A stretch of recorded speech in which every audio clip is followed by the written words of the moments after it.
Hello दोस्तों, स्वागत है आपका आज की इस नई वीडियो में। आप देख रहे हैं आपका अपना यूट्यूब चैनल स्टडीफाई। तो दोस्तों, आज की इस वीडियो में आपको हम कक्षा 7वीं के लिए वार्षिक परीक्षा सत्र 2022-23 विषय विज्ञान का पेपर, साथ ही साथ इनके आंसर आज की इस वीडियो के माध्यम से मैं आपको बताने वाले हैं। तो दोस्तों, वीडियो को स्टार्ट करने से पहले यदि आप हमारे चैनल पर नए हो तो आपको वीडियो के नीचे एक लाल कलर का सब्सक्राइब का बटन दिख रहा होगा, तो आपको उसको दबा देना है।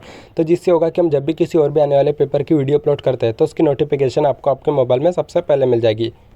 तो जैसा कि इसमें आपको सबसे पहले दिया यह है सेट डी का पेपर। इसके बाद है रोल नंबर दिया है अंकों में, इसके बाद दिया शब्दों में, इसके बाद दिया शाला का नाम, इसके बाद दिया डाइस कोड, इसके बाद दिया परीक्षा केंद्र का नाम, इसके बाद दिया परीक्षा दिनांक। इसके बाद हम बढ़ते इसके प्रश्न, साथ ही साथ इसके उत्तर की ओर। तो जैसा कि इसमें सबसे पहले बहुविकल्पीय प्रश्न क्रमांक 1 से 10 तक। इसके बाद है प्रश्न 1, सजीवों के शरीर की सूक्ष्म इकाइयों को क्या कहते हैं? इसका उत्तर है कोशिका। इसके बाद है प्रश्न 2, मधुमक्खी एवं मरमर पक्षी में खाद्य अंतर्ग्रहण की विधि का नाम क्या है? इसका उत्तर है चूसना। इसके बाद ही प्रश्न 3, सामान्यतः भेड़ों के बालों को कौन से मौसम में काटा जाता है? इसका उत्तर है गर्मी।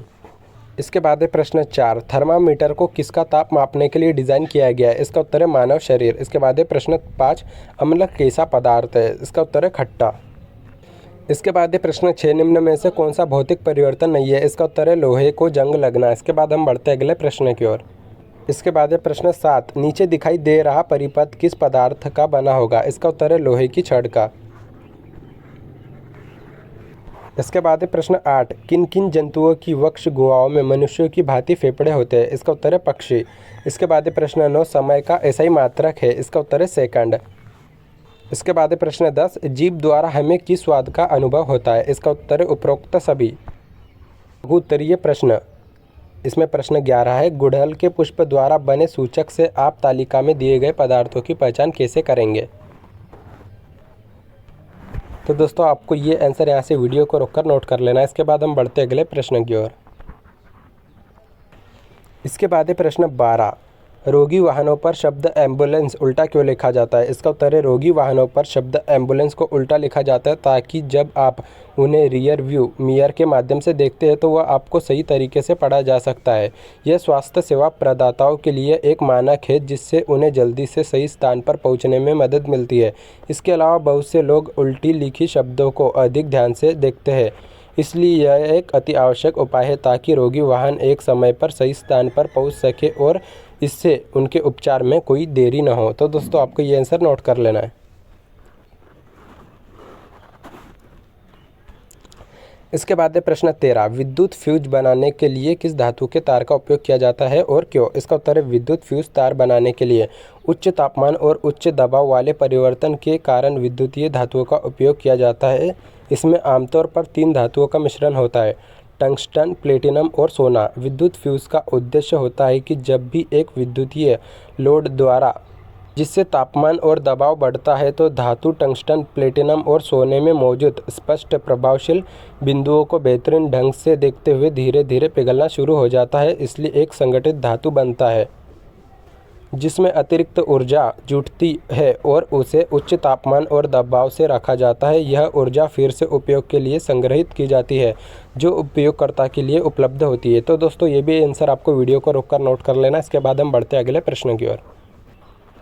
इसके बाद है प्रश्न 14, चाल से आप क्या समझते हैं? चाल के मूल मात्रक व अन्य मात्रक लिखिए। इसका उत्तर है चाल एक मात्रक होता है जो दूरी को दर्शाता है जो एक वस्तु द्वारा प्रवासित की जाने वाली दूरी होती है। चाल अक्सर समय, गति और दूरी की मात्रा में निर्दिष्ट की जाती है। चाल के मूल मात्रक निम्नलिखित होते हैं, मीटर, किलोमीटर, फुट, माइल।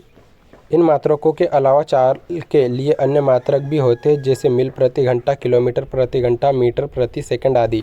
इसके बाद हम बढ़ते हैं अगले प्रश्न की ओर। प्रश्न 15, कायिक प्रवर्धन को समझाइए तथा इसके लाभ बताइए। इसका उत्तर है कायिक प्रवर्धन किसी पौधों के वर्धी भागों जैसे जड़, तना, पत्ती द्वारा अन्य पौधा तैयार होना कायिक प्रवर्धन कहलाता है। इसके बाद है कायिक प्रवर्धन के लाभ। इसमें नंबर 1 है, इन जनन में एक ही प्रकार के जनक की आवश्यकता होने के कारण जनन में कम समय लगता है। इसके बाद है नंबर 2, इस जनन में उगाए गए पौधे अपेक्षाकृत फूल और फल शीघ्र अर्थात कम समय में ही मिल जाते हैं। इसके बाद है नंबर 3, इस जनन में उगाए गए पौधों के गुण अपने जनक के समान ही होते हैं। इसके बाद है नंबर 4, इस विधि से बीजहीन पौधों को उत्पन्न करना संभव है। इसके बाद हम बढ़ते हैं अगले प्रश्न की ओर। इसके बाद है प्रश्न 16, रक्त क्या है? रक्त में पाए जाने वाले प्रमुख घटकों के नाम लिखिए। इसका उत्तर है रक्त लहू या रुधिर या खून एक शारीरिक तरल द्रव है जो लहू वाहिनियों के अंदर विभिन्न अंगों में लगातार बहता रहता है। रक्त के घटक प्लाज्मा, लाल रक्त कणिकाएं, आरबीसी श्वेत रक्त कणिकाएं, डब्ल्यूबीसी प्लेटलेट्स। इसके बाद है प्रश्न 17, जब हम नींद या झपकी आती है तो हम जमाई क्यों लेते हैं? इसका उत्तर है कारण नींद अथवा झपकी के समय हमारी श्वसन दर कम हो जाती है। परिणाम स्वरूप शरीर में ऑक्सीजन की आपूर्ति कम हो जाती है। अतः इस कमी को पूरा करने के लिए जमाई द्वारा हम ऑक्सीजन की अतिरिक्त मात्रा शरीर के अंदर पहुंचाते हैं। इसके बाद हम बढ़ते हैं अगले प्रश्न की ओर।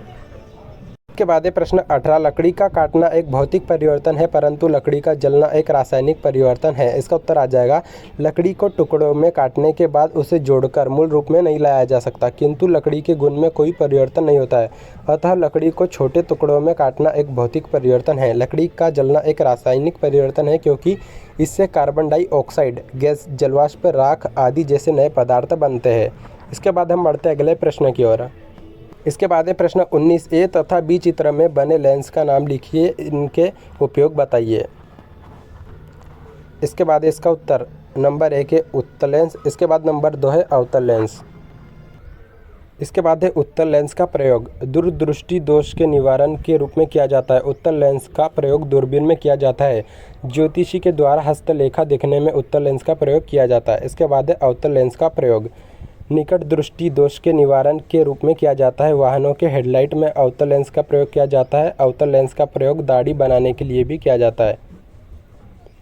इसके बाद है प्रश्न 20, पोषण किसे कहते हैं? भोजन के प्रमुख घटकों के नाम बताइए। इसका उत्तर है जिस भोजन को हम खाते हैं और भोजन को पचाकर हमारे शरीर को जो ऊर्जा, एनर्जी, शक्ति, पावर मिलती है जिससे हमारा शरीर स्वस्थ रहता है उसे हम पोषण या न्यूट्रिशन कहते हैं। इसके बाद है भोजन के मुख्य घटकों के नाम कार्बोहाइड्रेट, प्रोटीन, वसा, विटामिन तथा खनिज लवण है। इसके अतिरिक्त भोजन में आहारी रेशे तथा जल भी होता है। कार्बोहाइड्रेट्स तथा वसा हमारे शरीर को मुख्य रूप से ऊर्जा प्रदान करते हैं। विटामिन हमारे शरीर को रोगों से रक्षा करने में सहायता करते हैं। इसके बाद हम बढ़ते हैं अगले प्रश्न की ओर। इसके बाद है दीर्घ उत्तरीय प्रश्न जिसमें प्रश्न 21 है स्वपरागन एवं परपरागन को समझाइए। अब इसका उत्तर आ जाएगा स्वपरागन जब एक ही पुष्प के परागन उसी पुष्प के या उसी पौधे के दूसरे पुष्प के वर्तिकाग्र पर स्थानांतरित होते हैं तो उसे स्वपरागन कहते हैं। इस परागन के होने के लिए यह अनिवार्य है कि पौधा द्विलिंगी हो अर्थात एक ही पौधे पर दोनों लिंगों के जनन अंग बनते हो। इसके बाद है परपरागन किसी पुष्प के परागकों से परागकणों का उसी स्पीशीज के किसी अन्य पौधों के पुष्प की वर्तिका पर पहुँचना परपरागन कहलाता है। परपरागन करने वाले फूल अधिकतर रंगीन तथा आकर्षक होते हैं। परपरागन के समय परागकणों का स्थानांतरण हवा द्वारा अथवा कीटों द्वारा होता है। इसके बाद हम बढ़ते हैं अगले प्रश्न की ओर। इसके बाद है प्रश्न 22, धमनी तथा शिरा को परिभाषित कीजिए एवं उनके कार्य लिखिए। तो दोस्तों आपको ये आंसर यहाँ से वीडियो को रोककर नोट कर लेना है। इसके बाद हम बढ़ते हैं अगले प्रश्न की ओर। बाद प्रश्न 23, लोहे को जंग लगने से बचाने के लिए आप क्या क्या उपाय करेंगे? इसका उत्तर है लोहे को जंग से बचाने के उपाय। इसमें नंबर 1 आ जाएगा लोहे को तेल अथवा पेंट द्वारा जंग से बचाया जा सकता है क्योंकि इनके कारण लोहे की सतह वायु तथा नमी के संपर्क में नहीं आती है। इसके बाद है नंबर 2, लोहे पर ग्रीस की एक परत चढ़ाकर जंग से बचाया जा सकता है। इसके बाद है नंबर 3, लोहे पर जस्त की परत चढ़ाकर जंग से बचाया जा सकता है। इसके बाद हम बढ़ते हैं अगले प्रश्न की ओर। इसके बाद है प्रश्न 24 ए है जब प्रिज्म से श्वेत प्रकाश किरण पुंज को गुजारा जाता है तो वह 7 रंगों में विभक्त हो जाता है। चित्र द्वारा दर्शाकर व्याख्या कीजिए।